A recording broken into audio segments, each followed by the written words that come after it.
విదురుడు ధర్మనిరతి. విదురుడు శాపవశమున భూలోకమందు జన్మించిన యముడు, ధర్మాత్ముడు. విదురుడు ధృతరాష్ట్రునికి చూపులేని కారణంగా అతనికి అన్ని ధర్మాలు తెలియజేస్తూ ధృతరాష్ట్రుని వద్దే ఉండేవాడు. విదురుడు చెప్పిన ధర్మాలన్నీ కూడా సార్వజనీనము, అనగా యుగాలు గడిచిన ఆ ధర్మాలు అన్నీ కూడా ఆచరణీయమైనవి. విపరీత తరశ్చత్వం భాగధేయేన సమ్మతః అర్చిషాం ప్రక్షయాచ్చైవ ధర్మాత్మా ధర్మకోవిదః. విపరీత తరశ్చత్వం భాగధేయేన సమ్మతః అర్చిషాం ప్రక్షయాచ్చైవ ధర్మాత్మా ధర్మకోవిదః.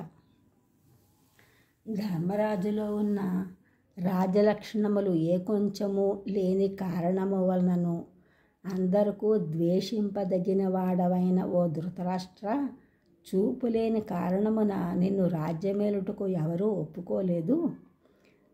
ధర్మరాజు క్రూరుడు కాకపోవుట వలనను నీ యందు దయ కలిగిన కారణమునను ధర్మము వలనను సత్యమును బట్టియు పరాక్రమమును బట్టియు పెద్దవాడవు కావునను నీవు పెట్టు పాటలు అన్నీ సహించుచున్నాడు.